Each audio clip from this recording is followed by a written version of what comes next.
What are the two models for marriage, traditional and modern, as popularly understood? And what is wrong with them? Let us unpack. Traditional model for marriage. What is usually understood by this one? I think it is mostly understood along those lines, with a little evolutionary touch. Strongest dictate their rules, and usually those are men. And the weakest submit. Usually those are women. And those who sympathize with the theory of evolution should not be too fussed about this one. It is about the dominance of the fittest. Besides, this model has been historically the most widespread and arguably still is the most widespread worldwide even today. And that fact makes sense. It seems quite natural in this world that the strongest do whatever they want. We see it everywhere. Now, pros and cons for this model, so to speak. Pros: it is rather realistic. It honestly admits that there are significant differences between the sexes, between male and female. Cons: sadly, but one-sided expression of dominant power can easily become the main organizing factor for these relationships in this model. And that's not good at all. So summarizing, when someone complains about how things were wrong before or traditionally, and how we need to work to change them, this is what they usually have in mind. Now, the second model is what is usually called the modern or contemporary one. Modern or contemporary. How do we think about this one? How is it commonly understood? And this one comes into being as a reaction to the first one. And that's fair enough. There were many good reasons to object to the so-called traditional one, as we described it earlier. And this new one was actively promoted by feminist movement.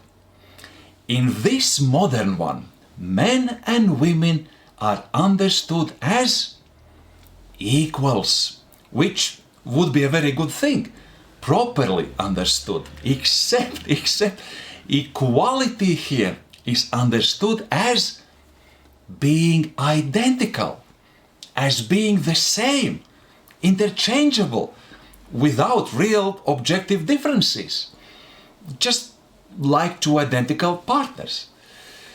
Now, pros and cons for this model. Pros: even if in a somewhat misunderstood way, it still strives for equality and fairness in relationships. And that's a good thing. Cons: as it already was mentioned, it mostly denies the deep and objective differences between both sexes. And if we do not understand who we are and what we long for, it is kind of hard to get it, and that is not good. Now, summarizing about both of these models, we can see that both of these models are deficient, but they also contain some good. So-called traditional model is honest about admitting the differences between sexes, but then there is that principle of the dominance of the strongest that defines relationships, and that cannot be good for everyone.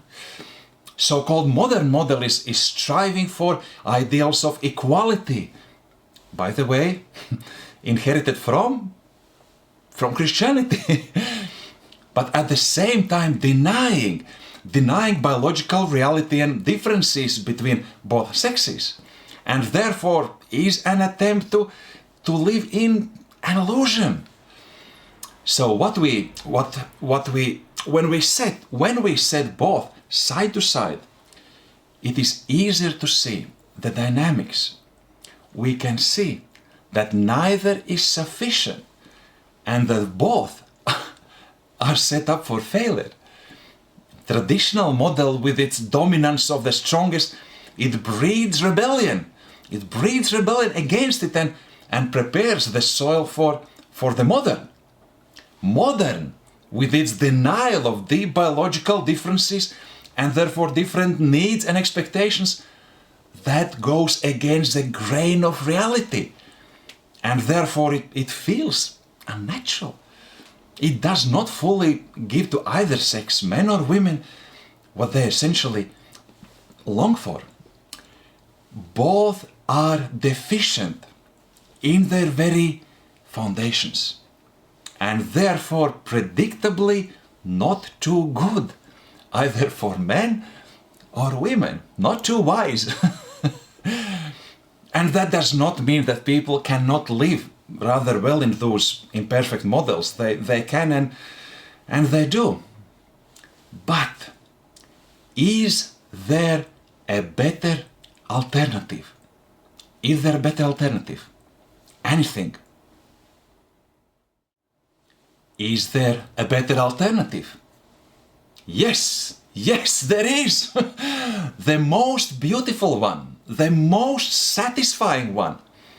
What you can learn in the Wisdom for Relationships course is the third model, biblical model, the good and wise design of God the Creator. And remarkably, it has all the pros from the first two and none of their cons. Yes, it recognizes, encourages and celebrates the difference of both sexes, our different longings and priorities and gifts, and puts them to good use. And at the same time, it also provides for perfect equality and harmony in our relationships. So it ticks all the boxes. It works perfectly for both sexes. It gives to both spouses exactly what they long for in the depth of their hearts. It is good and wise, and I wonder, why don't we hear more about this one? It's puzzling. Let's do something about it. Shall we?